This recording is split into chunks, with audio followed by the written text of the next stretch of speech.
Good evening, ladies and gentlemen. Welcome to the WGLEU Season 2 for 2015 and 2016. It's play day number 2, of course, of our first match day. My name is Mitch Leslie here, and I've bummed that up, and I'm here with Oliver Maxfield, the birthday boy. Thank you very much for joining us, mate. Hopefully this snowy day in Cologne has been to your liking. Yeah, it's cold outside, but I think it's going to hot up in here, not just because I'm here, but we've got some great games today.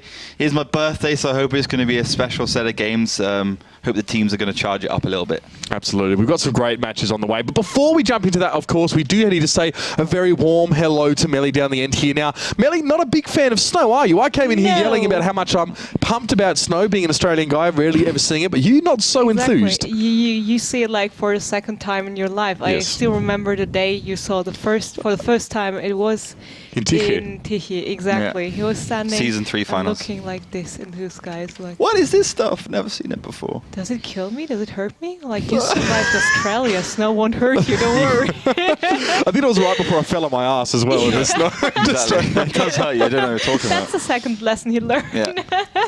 It's cold and it makes stuff slippery. Exactly. I don't like snow, to be honest. I like it when I have my snowboard. And Christmas cheer. What? Scrooge, Grinch. You're a Scrooge. You're the Grinch? Yeah. No? I don't even look like that. It's a children's play. No, it's not about the looks. It's just about the temperament. No. Oh, thank you, darling. For everyone who was here is moral support. Happy birthday. Thank you very much. So you can't say anything back to him. Exactly. That's why I'm holding myself back. But well, people, I'm happy to be here. And as Ollie already said, very special set of games for a very special boy. Oh, thanks. My mother calls me that, but I'll take that. I think the intent might be a little bit different one for that one, yeah. But obviously we've got some big games coming up today, and Melly, obviously, as per usual, we're wanting people to get involved in the conversation and join us in our journey through these games. Absolutely. We have 2 platforms for that. It's on one side, Twitter. Use the hashtag WGLEU to get involved, to see what other fellow tankies are tweeting in the Twitterverse, and of course follow our Twitter account at WGLEU to stay updated. Even if you have to leave your computer for whatever reasons ever, you will still get updates from the happenings in game. You will still know what teams are playing, how the standing is, and on what maps they are, and so on. So following that Twitter account is maybe a smart idea.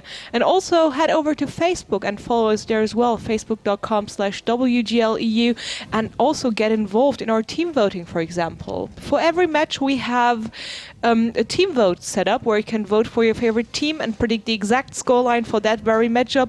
And if you're lucky and one of the first 5 persons to guess that end result correct, you will be rewarded with a bonus code. The vote will close after the 4th played round, so after the second map in our new format. All right, well, I like to think that's fairly straightforward there. And of course, tankies is what we now have dubbed you guys. In America, it's tankers. In Asia, it's tank commanders. In Europe, tankies. No, it's just tankies. Tankies? Yeah, everyone calls it ship, tankers, but tanker is like a ship or some sort of vessel. It's true. Tankies is like the people who are in command of fighting vehicles. All right. Jinkies. We got some big tankies. Exactly. All right, well, ladies and gentlemen, now we've got that stuff out of the way.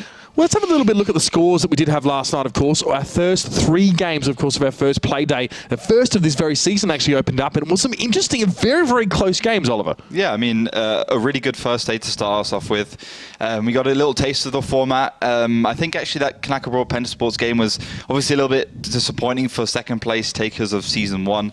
Out of range synergy, pretty close game. The new team out of range did manage to beat the kind of older, more experienced crew of Synergy, and Ding, Rusty Roster. Well, Ding looked pretty weak for a lot of it, but managed to come back and get those 2 points. It was that mind strat right towards the end of that last game that really quite surprised us there. Hashtag DeKillzer as well on Twitter. Ding did give credit to DeKillzer for sharing that particular strategy with them. It's funny because when he was here playing in Europe, I think the only thing he really brought to his team was the pink hat. But now he seems to be coming up with these strategies and all that sort of stuff. I reckon it's maybe because he's been spending so much time on the analyst desk when he does come down here as well. He's really getting his brain around this game, I think. Oh, that's good. Well, I mean, good on him. And of course, good on Ding for getting that win away. But let's have a little bit of a look, ladies and gentlemen, at the recap video for yesterday's games.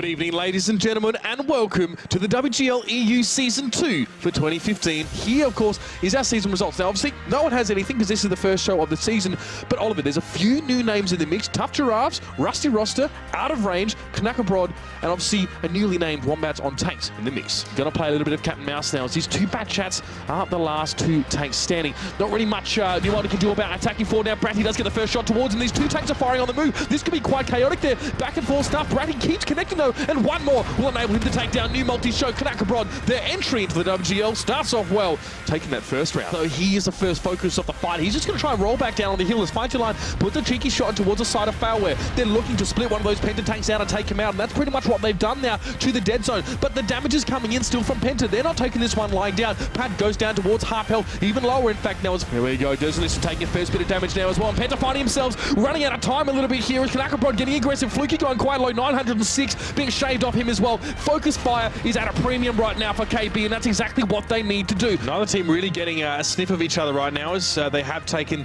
their respective sides of the map. And Synergy on the attacking side here, this could be quite bad for Out of Range because Synergy can start to move in towards this capture point number 2, and Out of Range have to crest over that train line. They have to come to them to stop this one here. Out of Range straight away, not going for the exchange, not going for the hill. Be expecting some sort of push there, and they've been caught out. Ketvan takes a couple, takes 3 there. Not high damage roll, so he's still okay in that T54. On towards Happy Bubble here as well. And those 140s, they're snaking their way up here. Desek taking a fair bit of damage, but now some starting to finally come back from Out of Range here. Is it too little, too late? We'll have to see. He's never give up. We'll push forward as well. Desek low. Milosh down towards a one-shot as well. Formula 1 forced to push off this hill and get involved into a bit of a brawl. It's going to be a 4v4, maybe a 5v4 now if John Corleone can get his stuff together. And there goes Desek. He drops down. 4 takes left for Synergy here as well. Is this going to turn around again? Carmen takes another shot as well, and he's tier 9.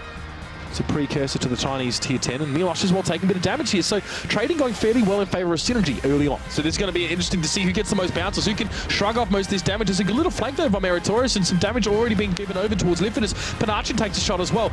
This cap is well and truly underway, but being reset just as we say it. Lifford is getting absolutely nuked there. So check now, probably has to spot it out the little cheeky strategy that Ding are trying to put together here, and well, he'll send that back to his team as well. The issue for Rusty Roster here is that with that Northern Cap denied, they have to sort of cross, and they're crossing over the middle of the map, which could be a very, very risky sort of situation depending on the kind of setup that Ding have put there.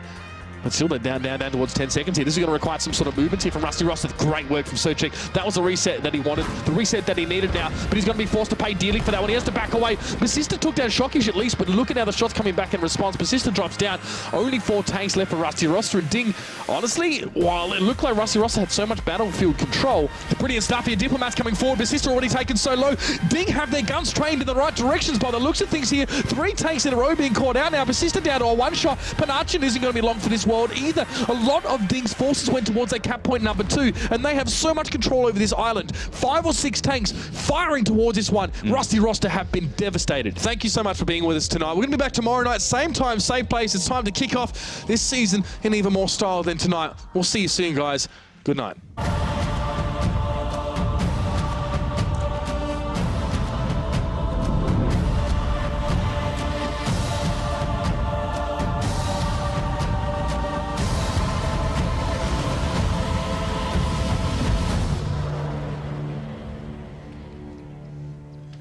And there you have it, ladies and gentlemen. A very action-packed night of games there, Oliver, and only one team actually coming away with a full 3 points. Yeah, KB managed to get the 3 points against Penta Sports. Incredible result for them to start this off with, and I have to say they are a very, very solid team. They look like they had the strategies, they've done the training, they've done the homework, and they've also got that individual play, which I think will be a big part of 768 as a format.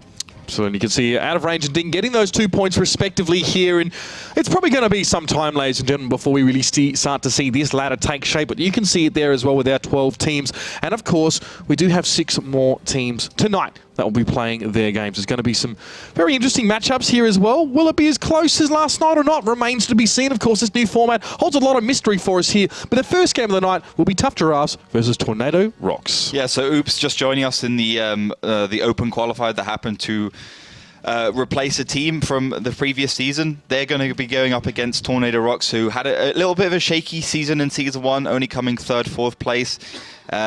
Obviously, they went against Team Supreme in that season finals, but they came back in some fashion at Continental Rumble, where they managed to beat Wombats on Tanks to take it all the way. So Wombats and Tanks, of course, will be featuring that last game of the night against a team that we saw a little bit last season, Strong Seaman, narrowly avoiding that relegation as well. It'll be interesting to see if they've brought anything new. The roster is largely unchanged, mind you. It's still very much a core Polish team. And that second match of the day you can see down below, it's Krasnokru versus Utopia. Last time these two teams went head-to-head, actually, it was Krasnokru who demolished them in Week 10 of Season 1.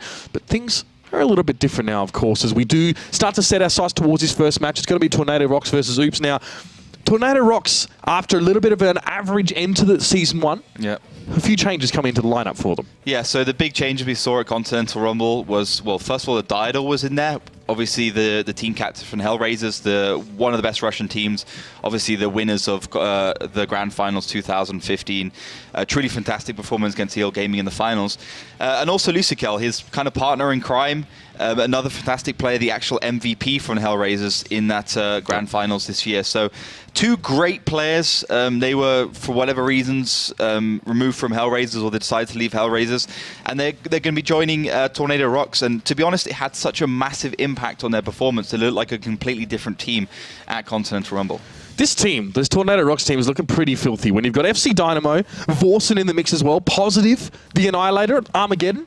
This looks like almost an all-star team. And we kind of said that actually about Team Supreme last season, and they definitely didn't disappoint. No, for sure. But I think the difference here is that, Team Supreme always had those individual players. They had the best players in Europe. They had one of the best teams in the whole world, along with Hellraisers and Na'Vi. But the problem was, I guess, Ron, he's been in the WGL for a long time, but he hasn't really boasted those top performances. We're looking at Meet and Makers back in the days. And they never really had those kind of results that said they're a top team, top 3, top 2 results. So I think this is a chance with Diador at the helm to actually, get a couple of fucking titles under their belts. For instance, the Grand Finals, for instance, Season 2. But, it's been a long time coming for them. Absolutely. And, of course, their opponents today are going to be Oops, which is qualified through the Open Series here. An interesting sort of combination team of Germans, French. We have a Polish player, an Austrian, and I think even a Danish, or a player from the Netherlands as well there. So a solid mix of players. They showed us some interesting results. Of course, they didn't qualify through relegations here, but through the Open Series, they did come through. We really have no idea what to expect from them. A quote coming away from those guys was that, we didn't quite make it through the relegations, but this is 768. A lot can change here. And what are your thoughts on that one as well? Do you really think that they can surprise a team like Tornado Rocks? I don't know. I think, they're kind of that wildcard element, because they try to make it through the relegation matches. They tried desperately in Silver Series. They tried desperately in a few kind of methods to get into the Gold Series. They simply just didn't have that ability. And then the Open Qualifier came around, and they finally managed to make their way into the Gold Series. I think they deserve this spot more than any other team who's tried to qualify into Season 2. So it's gonna be really hard for them, though. They're playing against Tornado Rocks, probably one of the best teams in the world right now, if not the best team. And we've had pretty even results yesterday. Maybe this is the first whitewash we'll see. Okay, well, you've heard it from the expert here. Oliver seems to think that it will be a little bit of a whitewash, but we want to hear from you guys as well. So as Melly pointed out earlier on, you can get involved in the conversation with the hashtag WGLEU, which he also did mention that you can head over to our Facebook and get involved in the vote. We are giving away codes this week, obviously, for the first... Melly, actually, I'll get you to check on this one. Is the first 5 correct predictions? Exactly. All right. So it's not a first 5, first 5 overall. Well, sometimes the first correct prediction can be 3 maps into the game. Sometimes it's 5 minutes before the game even started. So a little bit of luck involved. We also had some community members actually figuring out whole tables of analytics about how the teams did over the whole season, and all to kind of narrow it down as much as possible, and to get that just to farm the that gold chance of getting the right predictions higher and higher. So there's even a whole strategy behind it. But people, sometimes a lucky guess does the trick as well. So head over to facebook.com/WGLEU and get involved. And the first community members already participated in that vote, and it's 66% for Tornado Rocks. Little low, if you ask me. Yeah. I would feel the same. Maybe these people have their little tables of analytics. They should send them to Oliver as well, so we actually have something to talk about. But that's not the vote we would have expected to see here. It's I don't know where. I think you would sort of put all your chips on Tornado Rocks at this stage, wouldn't you? Of course I would. if you're a betting man, you put it on Tornado Rocks. I mean, they've got so many results. Well, they got the Continental Rumble, which is like the latest big tournament we had in World of Tanks right now. So, I mean, you don't obviously look at the previous result and say, okay, that's going to be to find the team, in the future. But Oops, completely untested in the Gold Series, brand new team, just joined us, haven't had a lot of time to prepare, at a high level. So it's going to be hard for Oops for sure. I think they've got a chance at least to scare some of the other teams a little bit, put a little bit of fright in them to say, hey, we can perform against Tornado Rocks. We can get it in 2 or 3 rounds off them here. But, managing to win against them would be, a massive feat. And it would put Tornado Rocks on tilt, I think, being a team which is probably, bruising their way around the scene, saying, hey, look, we're the big guys, we're the tough guys on the block, and then just getting wrecked by a completely new team would be one hell of a fright. Well, like it happened yesterday 2 times. Well, Pentasports is, unpredictable at some points. Of course, not really comparable to Tornado Rocks. Yeah. Well, we'll have to wait and see now, of course, as this match is just around the corner, ladies and gentlemen. Our 4th match of this first season, of course, is going to be Oops Ditaffen Giraffen. I actually didn't even try and pronounce that properly. I'm so sorry. Tough Giraffes is what it is. Up against Tornado Rocks as well. A new look team boasting some very, very, very big players here. Our first map for this match is going to be Ruinberg.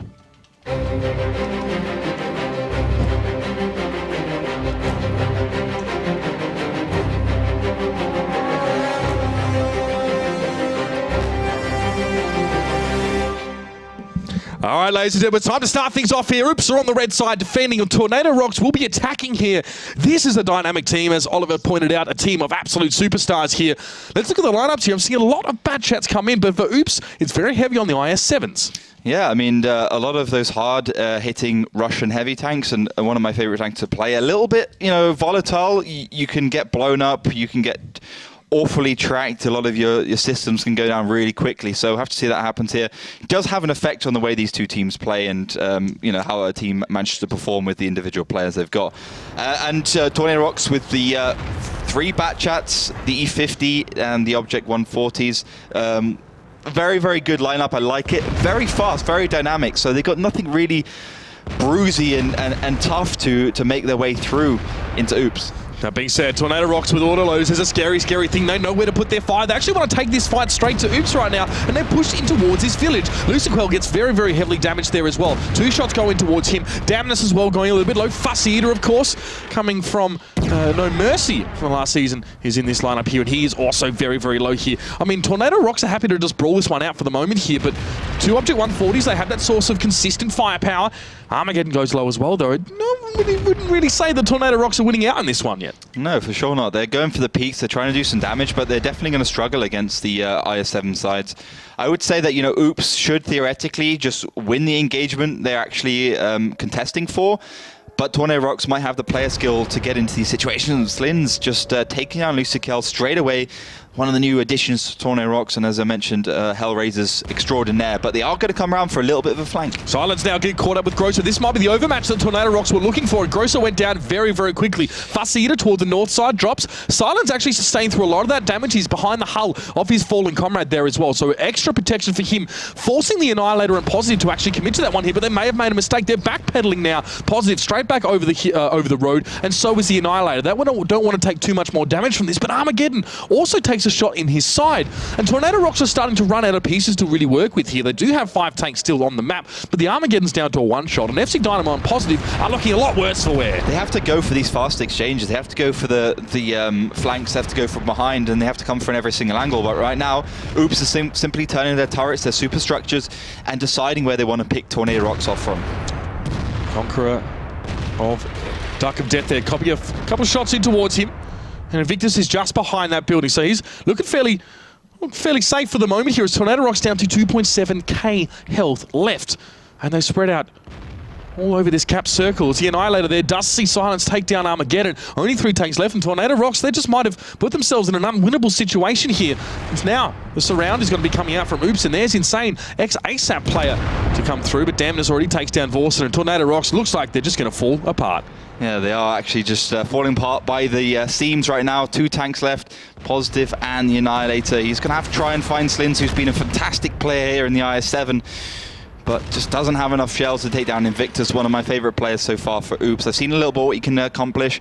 I think he's going to be a star for that team as we go through the season. Sane takes down Positive, leaving only the back shot left. And that is it. Tornado Rocks are disintegrated under the shots of Oops. They're still with about 2.7k health left at the end of that round.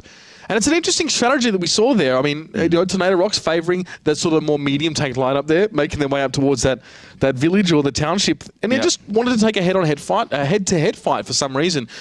I mean, is it really that hard to attack on this map right now? Is that really the problem that we're seeing Tornado Rocks just get sort of kind of decimated in this situation? I think we saw Tornado Rocks picking a very similar setup to 754 on this map. Very fast lineups on the attack, going in, trying to get the exchanges.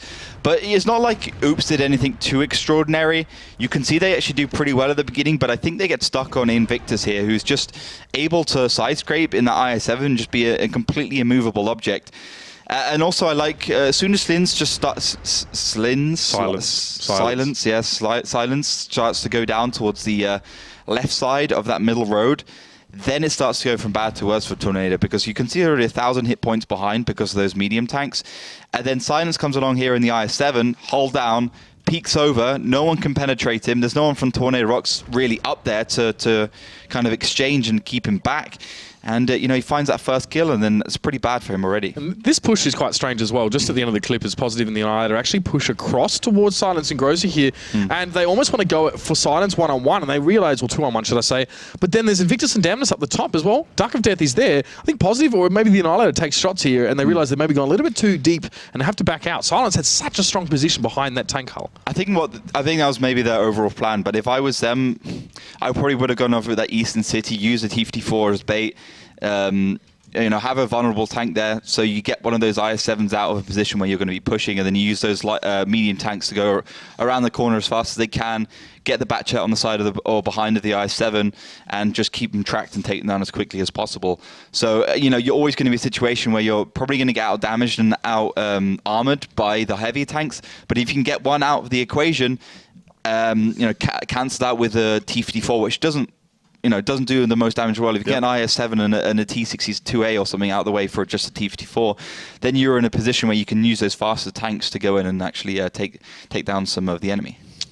Well, so far, on the map of Ruinberg, we have seen teams pretty much just go 1-for-1 here. I mean, the defending side does seem to have quite a, concrete advantage. So now, as we do head on towards the other side, it's going to be Tornado Rocks now defending against Oops. Obviously, a more comfortable position for a lot of teams, I think, right now, especially on this map here. Super common that we see this go 1-1. Are your thoughts? Do you expect Tornado Rocks to hold up here on the defense side fairly easily? I think so. They've kind of thrown away their chance on the attack. Obviously, with the new system, and in case anyone's joining us, 768, one attack, one defense, one side on each. So you've really got very little opportunity to make your tactic count. There's no second chances here, so Tornado Rocks needs to be bring this all even as one apiece. And you can easily get caught out and taken down by a sneaky tactic. Well, let's see if Oops have just those stinky tactics up their sleeve. It's a Waffenträger auf E100 here for Fussy Eater, of course, that massive, massive German tank destroyer. And actually, Diodor and Tornado Rocks has gone for that one as well. A lot of FV215Bs being picked up for them. Is that a very much more of a defensive mindset to pick those tanks here? Yeah, very defensive mindset from them. I would definitely prefer a kind of heavier lineup. I don't think it's worth using the mouse and the E100 necessarily, because you're not really going to be flexible enough. I think those kind of tactics will have to go for something a little bit more. Well, that's interesting. Lucikel just takes down Insane straight away. Didn't even realize how quickly he was going to go. Interesting seeing the T-54E1 here, that Tier 9 American heavy tank for Luciquel being picked up, and it does do its job as well. We saw Insane dropping down so early. This is another tactic reminiscent of 754 as well. Gross are going to come forward. At least Luciquel goes down, but it required Damnus in the E100 to pick him up, and so much damage has gone over the table towards Oops here. Almost impossible to recover from. It's an extra 33% Tornado Rocks have in terms of health on top of Oops. Diodor has 2 shots left as well. We can take down Grosser and Duck if definitely want to. This is aggressive play from the man. You might want to be a little bit careful here. He doesn't want to get caught out. Yeah, and the thing is as well, it's a rear-mounted turret, so poking around those corners is a little bit tricky. He's going to be showing his front, but I guess it's more armored than his turret. Yeah, and those tanks will probably have HE loaded, but he's actually going to go for it. As long as he can take down Grosser quickly enough, he should be okay. Could easily find a second one. He knows that Invictus, and if Duck of Death as well peak, those two will fall in short succession. Diodor now coming forward, and Duck of Death actually down towards a one-shot here. That was even before Diodor fired, so he knows what he can do here with this position, and he opts actually to take a bit of health off of Silence there, just to make it a little bit easier for his team to pick him up. Here's Vorsen coming in from behind as well. A nice little hit. He's looking for Fussy Eater as well. He knows he's close by that Waffle Tiger E100, and he's going to get the shot right towards the rear. That's going to be very, very nasty, and Fussy Eater's on reload as well. He's all but done. Armageddon getting pushed towards the bottom of your screen there by Duck of Death. He just wants to get a little bit more damage across the line, and there comes Diodor as well. He's still reloading, but he's a distraction. He's a big body, and Tornado Rocks with a very, very convincing victory there on their defensive side. Yeah, both teams now having convincing victories on Ruinberg. I guess even with the way the format's changed, you still have that situation where on Ruinberg, you're probably going to pick up the defensive rounds very quickly. So we might as well have just cancelled that out, moved on to our next map, Cliff, as quickly as possible, because that was pretty much always going to be a one-all. We saw what Oops tried to do, pushing up the north with the Batchat and the T-54s, which just got absolutely annihilated straight away. Insane gets tracked once here. That's already by Lucikill. You can see he's already made one shell. Second shell hits his tracks again, but third shell perma-tracks him and sets him on fire as well. And, that's going to be game over. And you might have two repair kits, a normal one, a standard one, and a premium one, but still, if you're going to get hit so many shots there towards you, you're just going to be in deep trouble. Looks like Tornado Rocks is set up quite well for that. Was that a setup specifically for the north side strat, or could it be a bit of a cookie cutter lineup for them? It's a pretty normal. I mean, even 754 is the same kind of setup where you have a few tanks up north, because they can be supported. They can be supported from the middle. They can be supported from the zero line as well. So it's about keeping everything cut off, so you have every situation under control. And then once you get the information, you can actually try and move around the map a little bit. An interesting tank pick from Tornado Rocks, I have to say. Lucikill and T-54 E1, the tier 9 before the T-57. I like it as a tank. It's like a T-69, but tier 9 just fires very fast. It does have the autoloader as well, doesn't it? Yeah, also they're not great aim down time, but it does provide a huge amount of burst very, very quickly, and it's great for those situations when you just want to be able to pump out as much as you can in a short space of time as possible. Well, I mean, here's the thing. At tier 9, to have an autoloader can be very, very helpful as well to put some of that damage across, and no one's going to take the French tier 9 medium tank as well. That one, I just free experienced straight through the Lorraine personally. That one is very, very hard to play with. So, interesting you picked that one there. It seems fairly cut and dry, to be honest with you, the way that they set up here. Cliff's going to be our second one here. Now, obviously, Tornado Rocks, you would expect them now to, start to get out in front as well. And by that, to get out in front here, they need to take both rounds on a specific map. Are you favouring them here on Cliff from what you've seen so far? I mean, Ruinberg is Ruinberg. We don't read into it too much here. But, would you be happy enough to say that you expect Tornado to take both attack and defence here, given the way Cliff works? I think so. I know they've been training on it quite a bit. I think they have the better chance being the better team, in my opinion. Obviously, we haven't seen a lot of Oops. Oops seem to be doing okay right now. Again, Ruinberg is Ruinberg. But, Tornado should be able to take this one. We haven't seen Tornado Rocks on Cliff before in the past. We haven't seen them on in 754 because they weren't playing Season 5.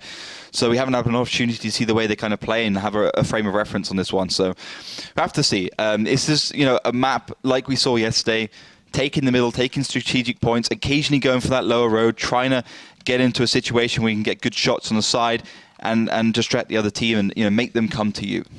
Now, as an attacking, as the northern spawning team on this map, I think as a defending side team, is it really viable to give up the hill? Like, are we ever going to see any teams actually not force down on towards that hillside and just try and take control?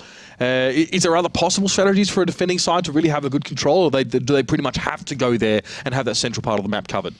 Well, they can go down the lower road if they want to. They can take that area. The problem is that it's easier and it's faster normally if you're on the attacker to go there. So you'll end up in a one-on-one exchange where you'll be in an unfavorable situation, and if they aren't there, then you've lost the control of the middle, and you've lost control of the higher ground, which is of course very important in a tactical game. All right, well, in the past, we've often seen those Batchats race to get towards the hill first, and even though they don't have the best gun depression, obviously meaning that they can't aim down too far above the horizontal, they still seem to be used in that spot, albeit a little bit more riskily. They need to commit a little bit further towards the hill to actually make those shots, as Oliver did point out yesterday during the game. So obviously, it'll be interesting to see now what these two teams are going to bring for us here. Oops now have started off fairly well, but it's time to see what they can do for us on the map of Cliff.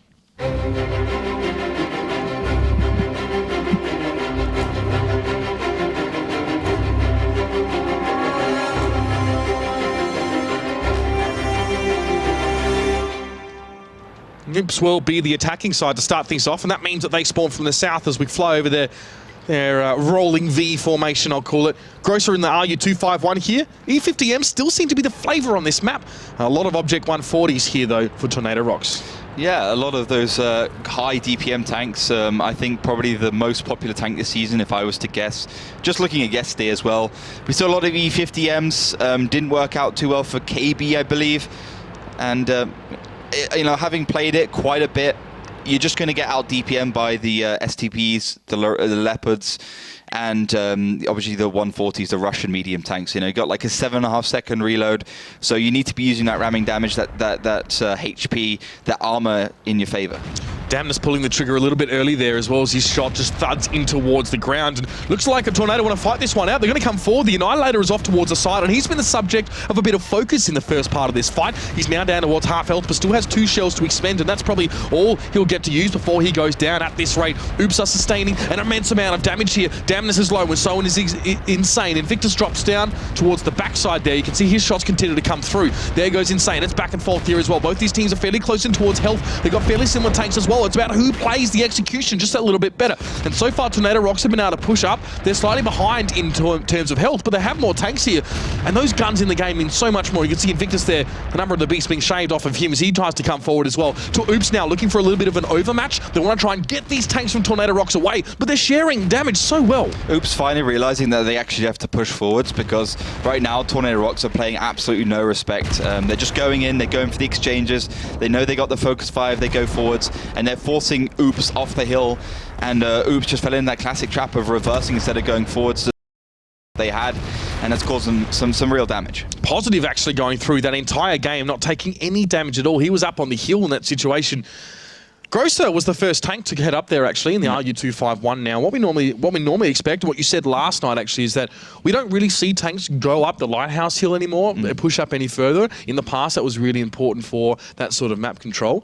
This time, obviously, Grosser actually committing quite deep there with the 251. Would you rather see him go towards the western flank and try something there, or does that not bother you too much to see that? I think he had to be in that situation, because if he wasn't, then it would have been even worse for them, because they would have just been able to push over into his position and then get shots from the side. So it would have been a double-pronged attack from Tornado Rocks, and I think it would have been an even shorter match. But yeah, I mean, you know, at the end of the day, Tornado Rocks, they had that middle situation. You could see the Annihilator just pushing forwards, jumping in the bit to go around the corner in that 50B, and Tornado just continued that pressure. No respect at all for Oops. Going for the exchanges, finding the damage, and even sustaining through what looked like a pretty hairy moment for them, where they were receiving more damage than they were giving out, but they didn't care.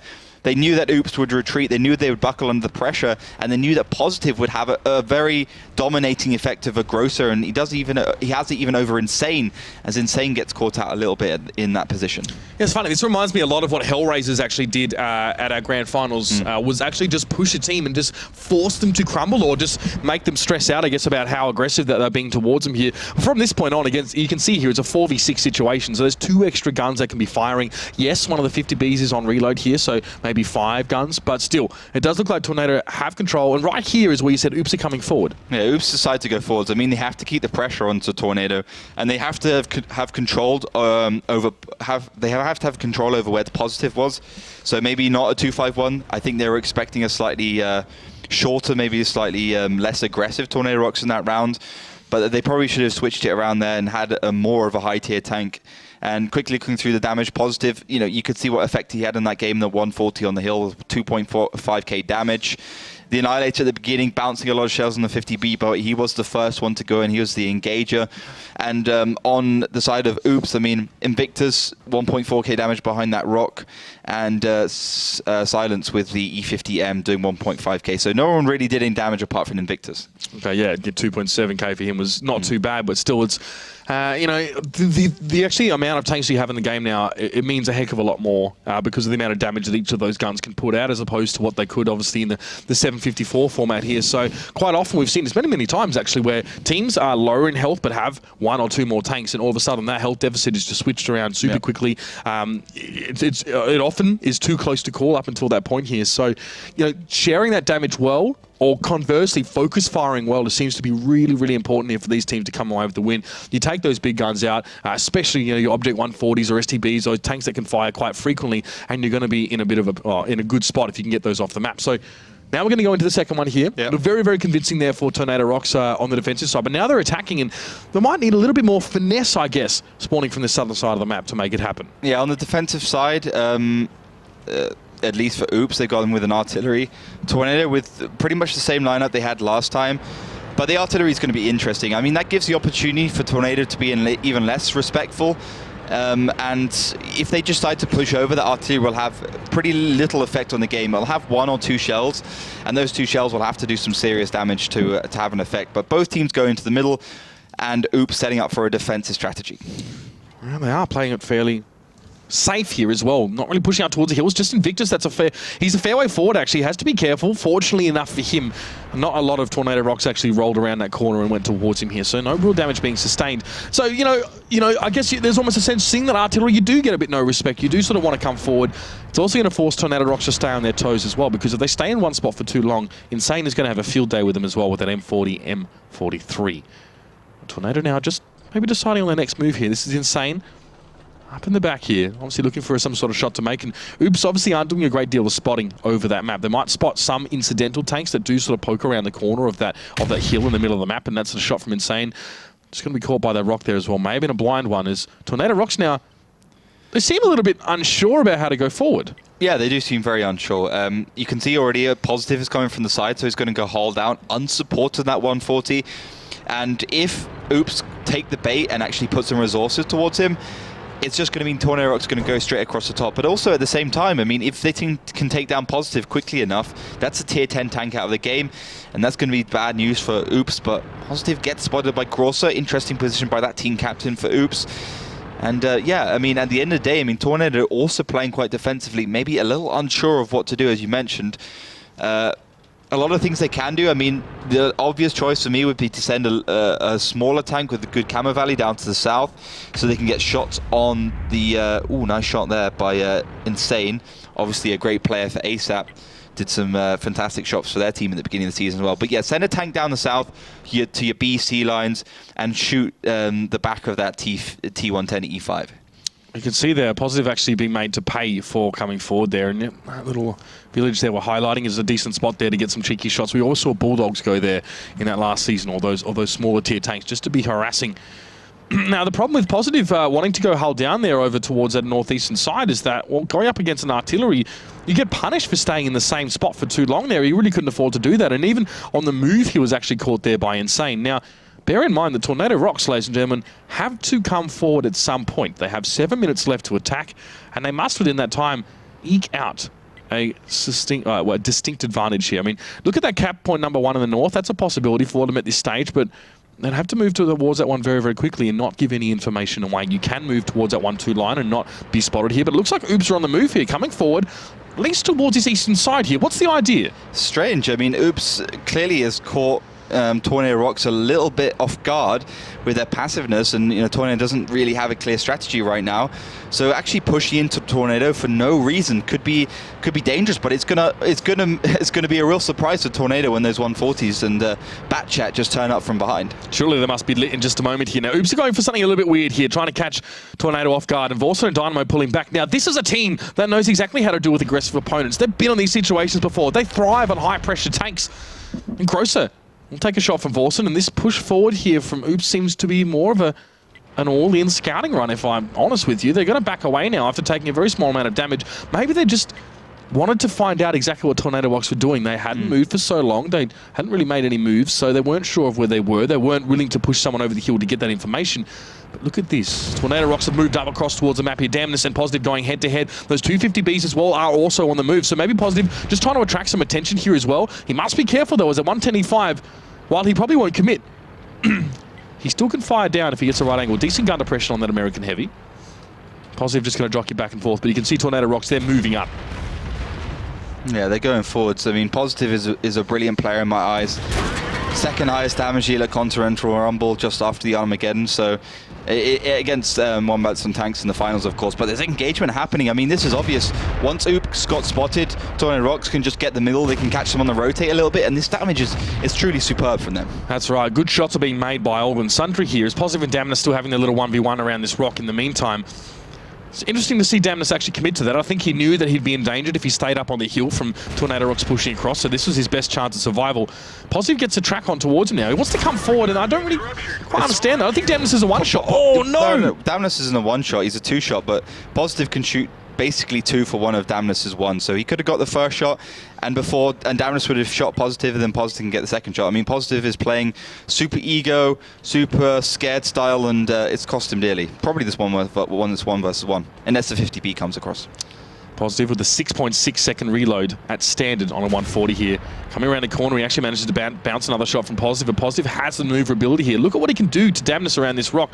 The T110 E5 is a bit more sprightly than most of those heavy tanks. He's bouncing so many shots. Positive is going to get a reload here, though. He'll get that one shot, and he'll put Damnus down to a one shot. This is a situation he surely would have been in multiple times in pubs, so we'll see how that one goes a bit later on now. As the fight's still continuing over here. Diador, takes down Silence. A lot of focus fire went towards him. He lost about 1,500 health in a matter of seconds. Positive, missing a crucial shot, but Damnus won't be able to actually capitalize on that one as well. He's sitting back. He knows he doesn't have the maneuverability to come around this rock. Doesn't have the traverse speed. Doesn't have really any kind of acceleration to get himself in the right position. Yeah, I mean, even with heat, 330 penetration, Positive is going to struggle to penetrate the front of that T110 E5, and if he does, it's going to be more of a kind of lucky thing than anything else.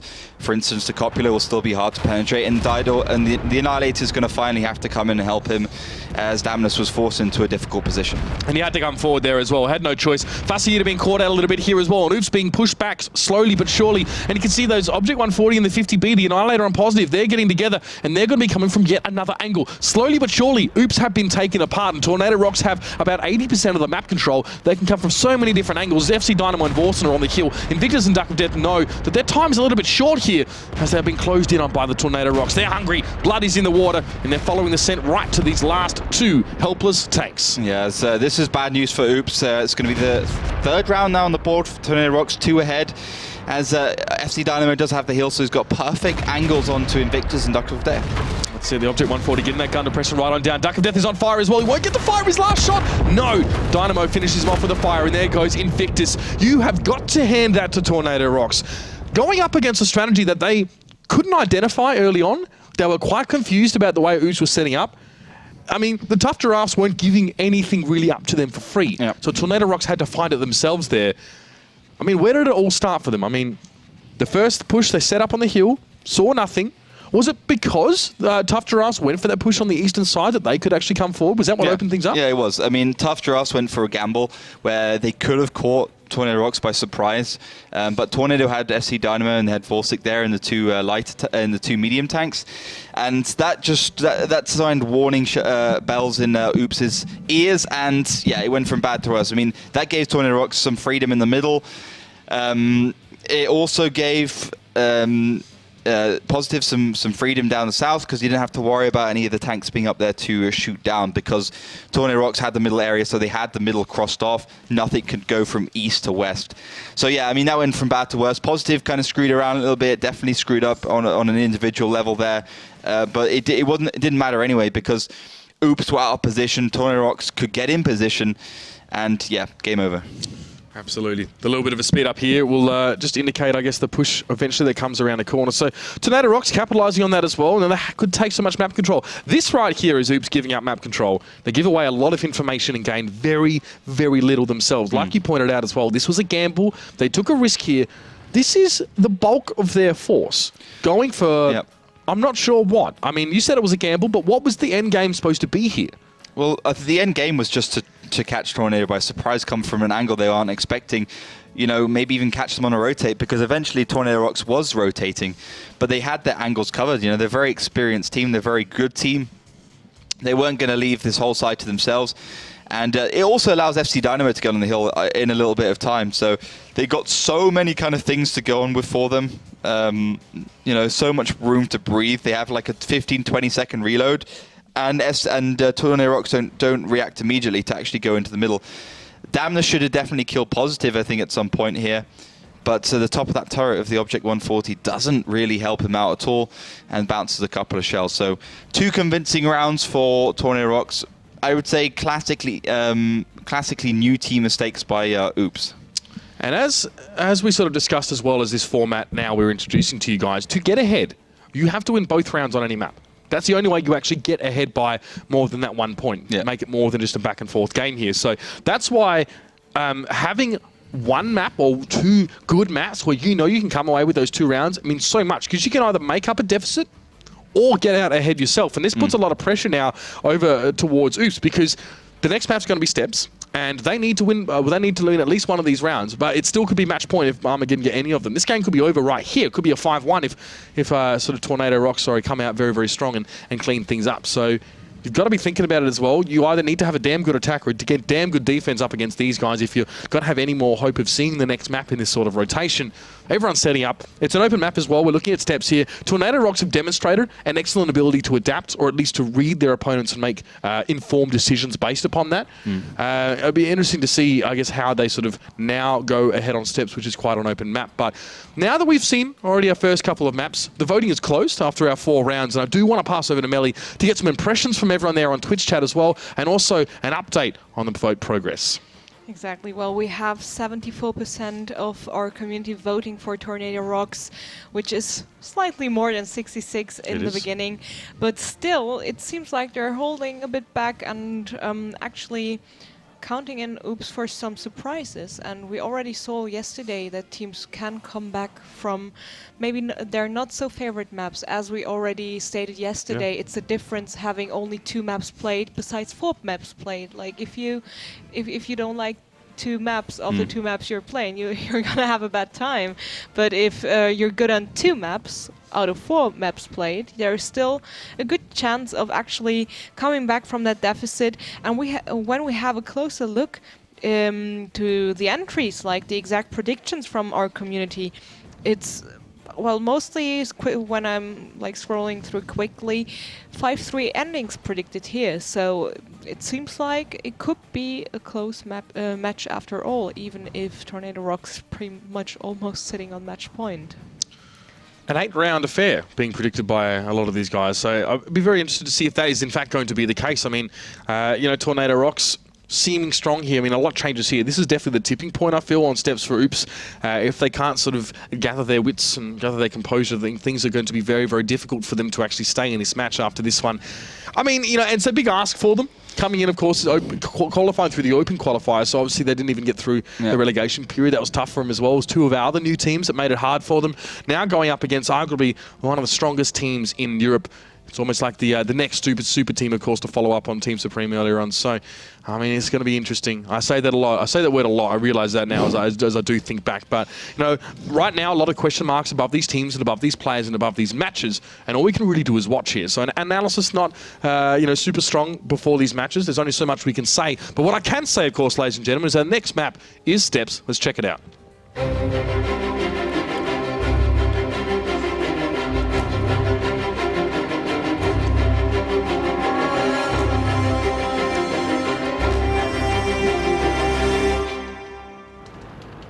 Oops, with 2 T110 E5s here on this one, on the attacking side in red. It'll be Tornado Rocks defending in the blue.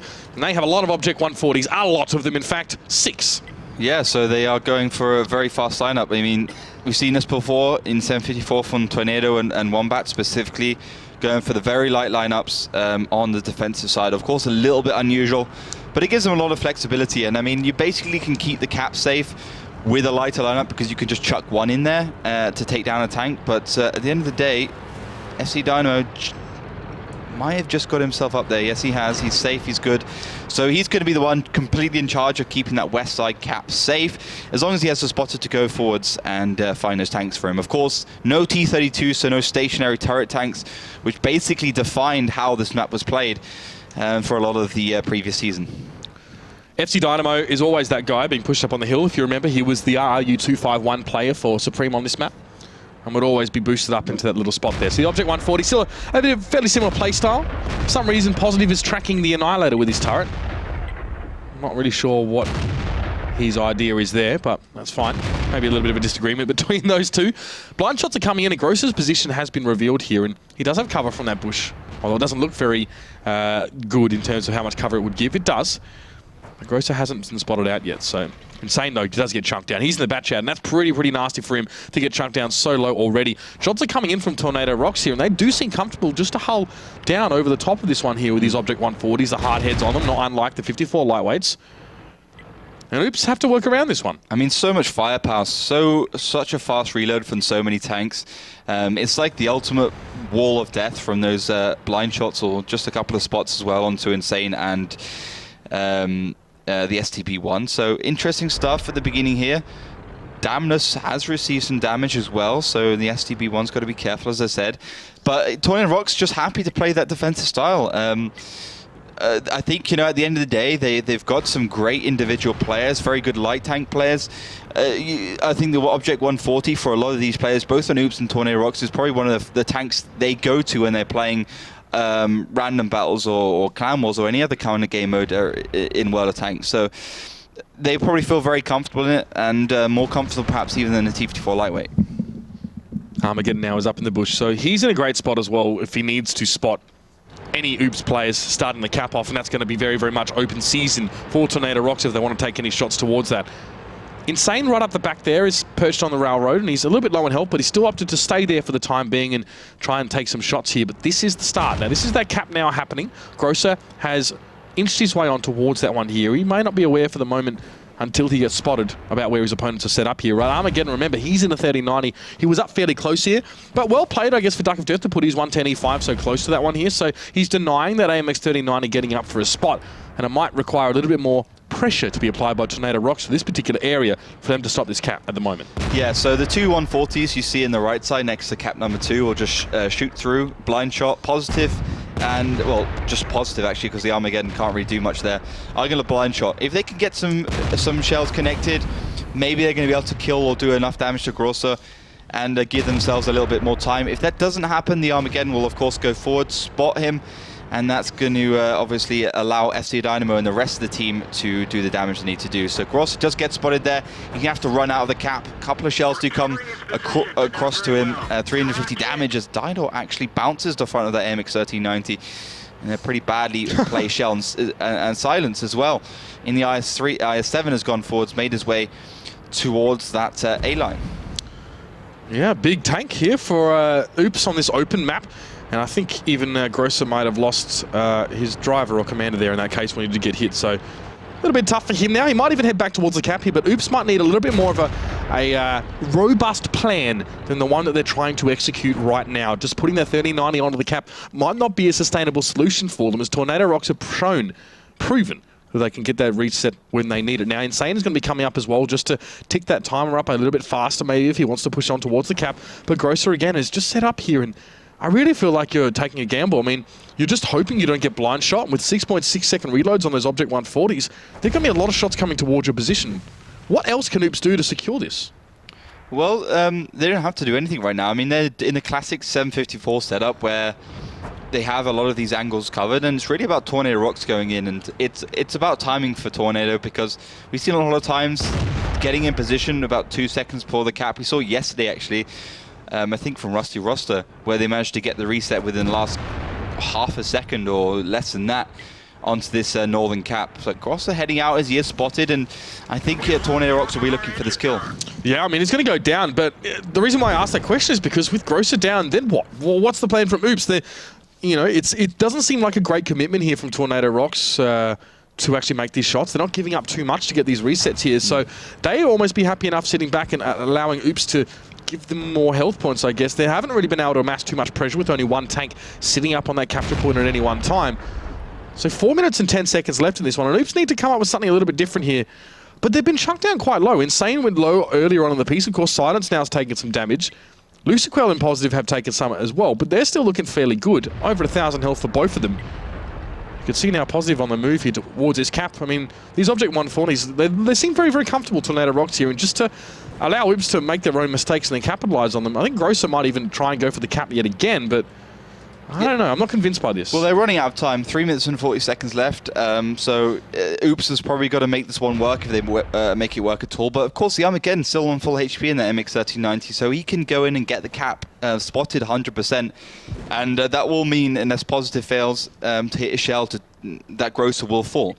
So once Tornado Rocks has grosser down, I mean, it has to be on Oops, their prerogative, their incentive to go forwards and take the fight to Tornado Rocks as a kind of last-ditch attempt. Well, it looks like they might be trying to do just that. You can see on the mini-map those red diamonds are moving across from west to east here. They might try and engage some sort of fight here, and Oops realize that they're running out of time to do this one. Now, Armageddon did eventually roll over and get the spot. He actually didn't take any damage somehow from Duck of Death. Went straight towards his tracks there. So Grosser, yes, he was spotted. Yes, he was hit. Yes, that cap was reset now. And Oops have positioned some tanks towards the southern side of the map here, but Duck of Death is going to be in trouble here. It looks like Tornado Rocks are starting to move themselves. Yeah, Tornado Rocks just coming in from north to south. They know they can go forwards. They know they have the advantage right now. They're going to try and make it work for them. But the Armageddon probably will fall down here. He's not spotted, but the T110E5 is going to go forwards. Lucigale finds team captain of Oops, Grosser, in the MX-1390. That's not a massive blow for Oops, but still, I mean, Tornado would be a little bit reckless if they decided to push this advantage, push forwards, because they still have 2 minutes and 20 seconds. It's not that much time for Oops to take down 7 tanks of Tornado. The Annihilator seems to have been caught out in the south. As you can see, FC Dynamo here on the north, just taking shots towards Silence. He will fall eventually. There's a lot of tanks for him to deal with there, and Diodor's shot does hit home. FC Dynamo up the top there as well. Just doing some work, and that's Diodor to get the finish here. Now, not running out of tanks a little bit with only 5 left here. Damas at least catches the Annihilator in the south. They managed to gang up on him and take him out of the picture. But Oops are very, very spread here, the forces between the north and south. Duck of Death somehow, some way is still alive, but he's split a long way from the rest of his team. There's a lot of pressure going on towards him now. He's going to fall in just a few moments. And Oops have a few tanks in the south, but they've got to really make things work with them. Yeah, they don't really have that much to play with. I mean, Damnus is a one-shot, Fussy Eater, not too far off. Insane as well. I mean, I'm not sure exactly how many shells he has left in that bat shot, but Tornado Rocks can just hold him off Invictus. So Vorsic, though, is running away in that Object 140. Insane does have 4 shells, though. So this could go okay for them. But again, so much tanks to take down, so much distance to travel, and so little time. And there's Fussy Eater and Invictus there, back to back. They were looking for Vorsen there, but they realised he's just absconded for the moment. They really can't even see him. And now Fussy Eater's down to a one-shot. He backs up in panic. He runs into his teammate, Invictus, who slowly tries to get out of his way, but Insane is also very, very low as well. Oops, they're just running out of time. They ran out of resources, and their first plan, it just seemed like a paper-thin battle plan in the first place. It's like, where's the contingency plan if your tank that you're trying to use to cap is spotted out and killed? What else can they really do? Well, they'd have to push in. They had Silver forwards in the IS-7 in A7, I believe. He could have gone forwards, and the rest of the team could have just gone over the A line. That's a classic tactic. And you know, they have to lose Grosser at the end of the day, but I think once they saw that SC Dynamo was there in the MX-1390, that probably would have been impossible for them to cap unless they did take him out. There it is, ladies and gentlemen, the 4th round of this match going over, well, the 5th round, should I say. Armageddon's 4th with the rest of Tornado Rocks, and they'll be very, very happy about that one. That was a very interesting one here. The successful strategies that we've seen in our time on Steps often have had a good contingency outside of that plan A. Now, back in the day, in the old format, you could use an AMX 12 ton to put on the cap and then hide behind it. Yep. Use it as cover. Yep. You had the T32s to reset. You had all these other things that now teams trying to attack on Steps don't actually have available to them. I really think that strategy that we saw from Oops is a little bit outdated, and it really doesn't work, especially if that tank's going to die. I don't know what your thoughts are here, but I mean, I didn't really ever see that working the way Tornado had set up. Yeah, I think no kind of capping strategy would work with Armageddon and Live, not FC Dynamo, in the same MX-1390 here. I think he would just be able to peek over and get the resets, so for SD Dynamo for positive. So that's never going to work out for them.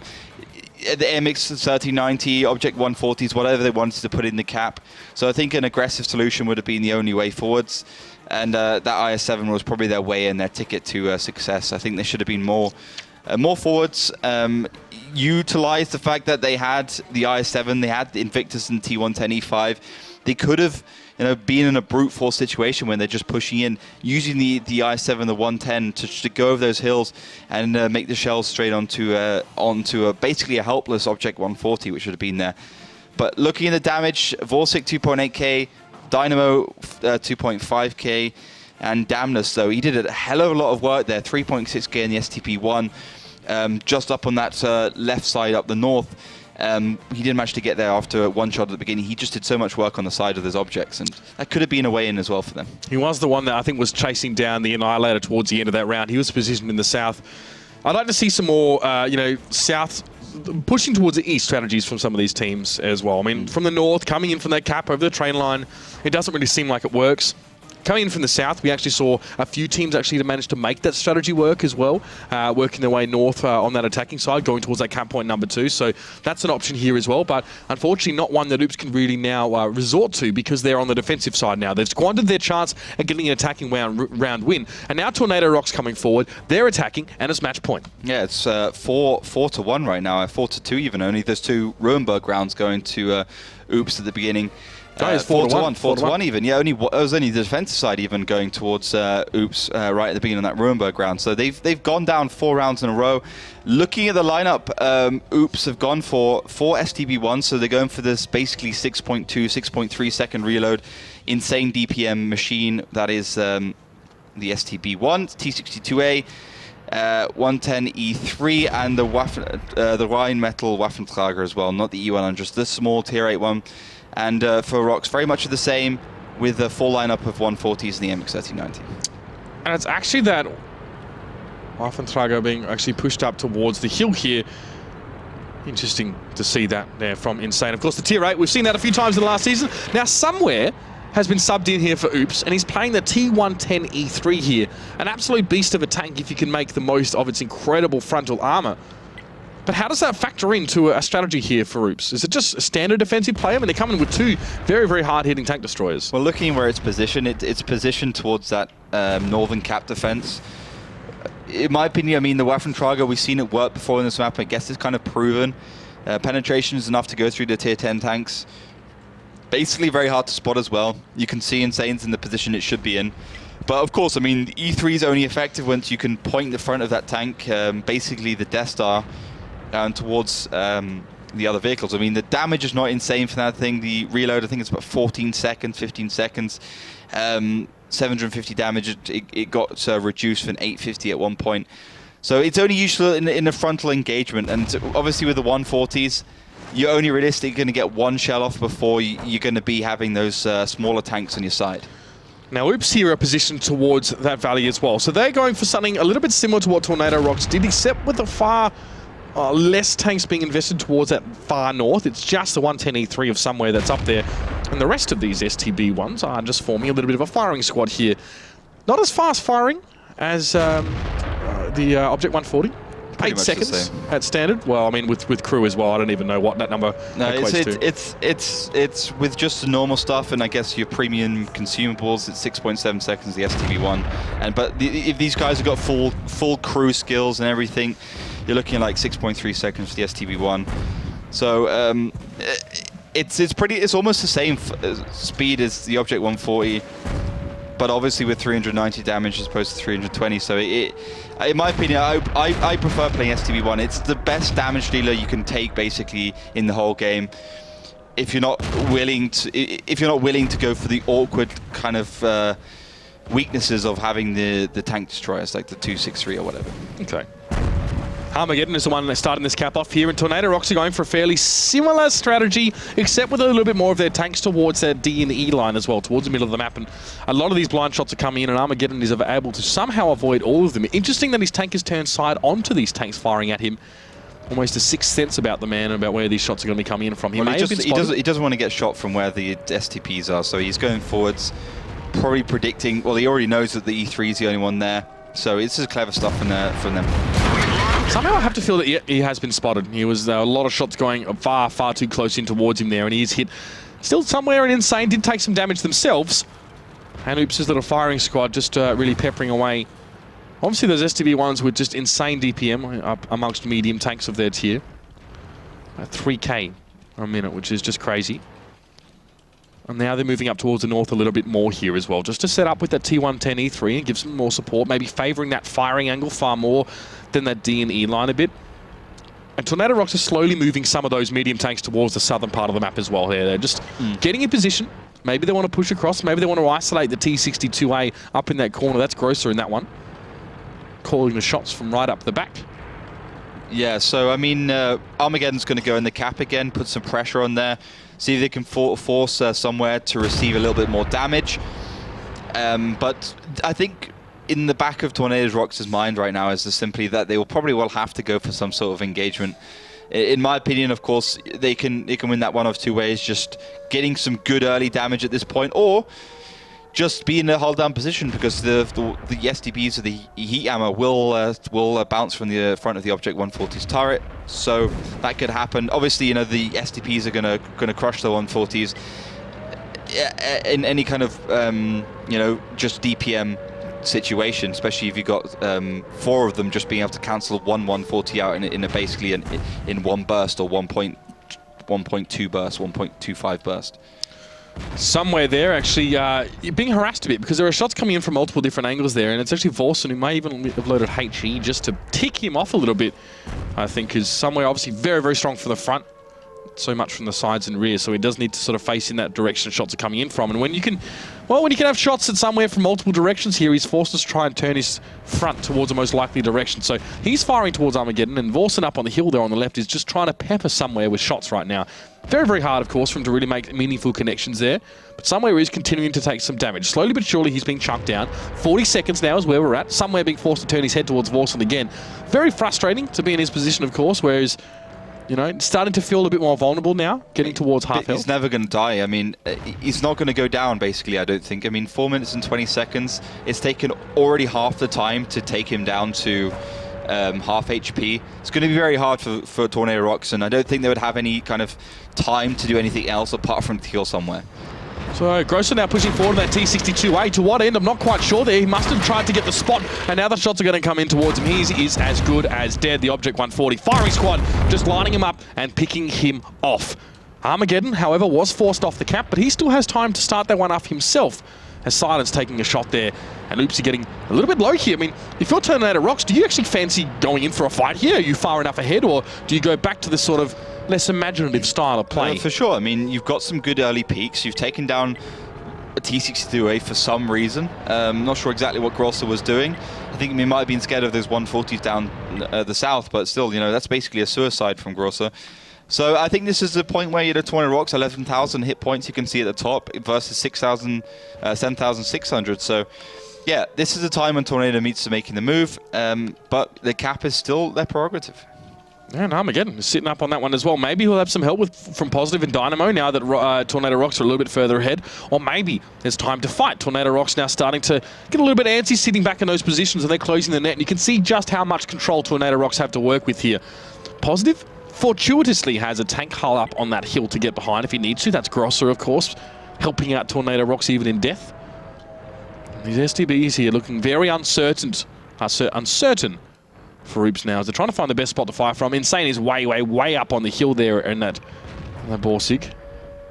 And the cap continues to go down here. It looks like Tornado Rocks want to punish Oops just that much more for peeking over. Yeah, and obviously they're saying to themselves, okay, so if this cap doesn't work, we still have 2 minutes to go in and just basically punish Oops with damage.